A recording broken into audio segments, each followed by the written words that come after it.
नाज़रीन, जिथे कोरोना वबा न सिर्फ़ पाकिस्तान बल्कि पूरी दुनिया में मौत जा ढेर विछाए छॾिया आहिनि।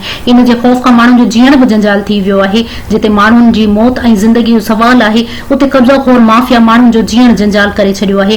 ग़रीबनि जे प्लाट ते कब्ज़ो करे रहिया आहिनि। रमज़ान शरीफ़ जहिड़े बाबरकत महीने में बि माण्हुनि मां इंसानियत मोकिलाए वई आहे।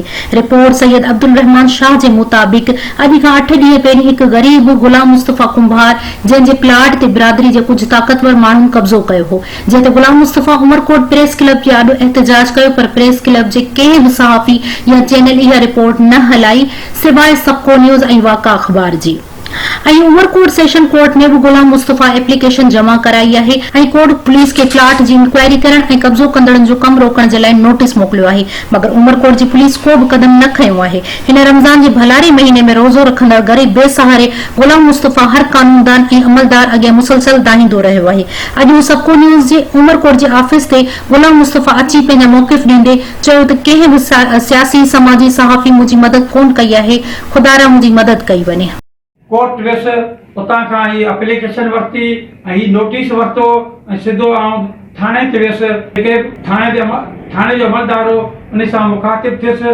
उनखे मूं चयो त मुंहिंजे प्लाट जे अंदरि तमीराती कमु हले पियो, पर पुलिस उन्हनि जे मथां को बि इंक्वायरी कोन वरिती आहे अञा ताईं ऐं उन्हनि सां सिर्फ़ु ज़ुबानी ॻाल्हियूं करे रही आहे।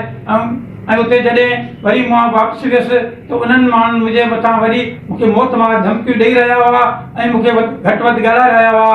उन खां पोइ आउं उतां खां वरी पंहिंजे नमूने सां निकिरी सबको ऑफिस में पहुची पंहिंजो ही रिकॉर्ड दर्ज करायो। खुदारा मूंसां इंसाफ़ कयो वञे, खुदारा मूंसां इंसाफ़ कयो वञे। ही रमज़ान जो भलारो महीनो आहे। 5/8/2020 खां अॼु ॾींहं ताईं मूंसां बेइंतहा बेसलूकी और सलूक कयो वियो आहे। आउं ऐं मुंहिंजा बचा दर बदर आहियूं। बिल्कुलु मूंसां मुंहिंजो जाइ मसइलो आहे। इन माफ़िया टोले खे उतां खां गैर कानूनी जेको बि कब्ज़ो आहे उनखे हटाए मूं मिस्किन खे इंसाफ़ ॾिनो वञे, जीअं त आउं पंहिंजे घर जे अंदरि पंहिंजी महफ़ूज़ ज़िंदगी गुज़ारे सघां ऐं मूंखे जीअण जो हक़ ॾिनो वञे। छाकाणि त आउं 1998 खां वठी अॼु ॾींहं ताईं उन प्लाट जे अंदरि रहां पियो। ही माण्हू सिर्फ़ 8 ॾींहंनि जे अंदरि अची खीमा खोड़े यज़ीद वारा मुंहिंजे घर जे मथां हमिलो करे वेठा आहिनि। खुदारा मीडिया सभई खे मुंहिंजी अपील आहे, मूं मिस्किन सां इंसाफ़ कयो वञे।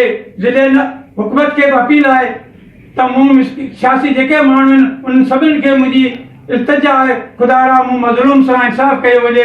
जेके चैनल ऐं उन्हनि खे बि मुंहिंजी अपील आहे त खुदारा मूं मज़लूम सां इंसाफ़ कयो वञे। ज़िले इंतिज़ामिया एसपी साहिब ऐं ॿियनि वसाइल अफ़सरनि खे मुंहिंजी इल्तिजा आहे त मूंसां हक़ कयो वञे ऐं हिननि माफ़िया टोले खे मुंहिंजे घर जे अंदरां कब्ज़ो ख़ाली कराए मूंखे जीअण जो हक़ ॾिनो वञे। छाकाणि त तमामु घणो हिते परेशान आहियां। शहर में दर बदर, मुंहिंजा बचा दर बदर, ऐं रोज़ा तो दर बदर। ऐं हिकु प्राइमरी टीचर गुलाम मुस्तफ़ा आहियां। मूंसां खुदारा इंसाफ़ कयो वञे। वसाइल माण्हू सभिनी खे आउं अपील करियां थो, मूंसां खुदारा इंसाफ़ कयो वञे, मूंसां इंसाफ़ कयो वञे।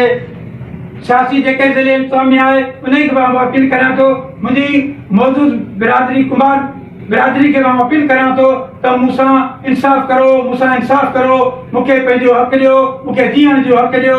जीअं त ही बेगुनाह मुंहिंजे घर जे मथां खीमा खोड़े गैर कानूनी मुंहिंजे घर जे मथां ऐं मुंहिंजे ॿारनि जे मथां हमला करे रहिया आहिनि ऐं मूंखे मौत मार धमकियूं ॾेई रहिया आहिनि। कानूनी कार्रवाई करे मूंखे पंहिंजो तहफ़ुज़ ॾिनो वञे, मुंहिंजे बचनि खे तहफ़ुज़ ॾिनो वञे। खुदारा ही मग़फ़िरत भरियो अशरो आहे। हिन मग़फ़िरत अशरे जे तुफ़ेरे माह रमज़ान जे तुफ़ेरे मुंहिंजी मदद कई वञे। खुदारा मज़लूम आहियां, हिकु कमज़ोर इंसान आहियां, पर मुंहिंजे मथां हिन हक़मियत खां मथे हिन ज़ुल्म कयो आहे। ही तमामु हर कोच में वधीक आहिनि, पर आउं हिकु ग़रीब तबिके सां तालुक़ रखां थो। हिकु तमामु वॾनि पार्टियुनि सां तालुक़ रखनि था, वॾनि सियासी पार्टियुनि सां तालुक़ रखनि था, पर खुदारा मूंसां इंसाफ़ करो। खुदारा मूं ग़रीब सां इंसाफ़ करो। उन जे करे आउं सबको ऑफिस ऐं चैनल जो शुक्रगुज़ार आहियां जे हेॾो मुंहिंजे आवाज़ खे बुलंद कयो आहे ऐं ॿियनि चैनलनि खे, प्रेस क्लबनि खे, अख़बार वारनि खे, अख़बार जे नुमाइंदनि खे ऐं गुज़ारिश करियां थो त खुदारा मुंहिंजे हिन मज़लूम आवाज़ खे हर दुनिया जे कोने कोने ताईं पहुचायो वञे ऐं इहो आवाज़ महफ़ूज़ रखियो वञे, जीअं त वक़्तु सर कमु अचण में कमु अचे, वक़्तु सर इहो पाण खे कमु अची सघे।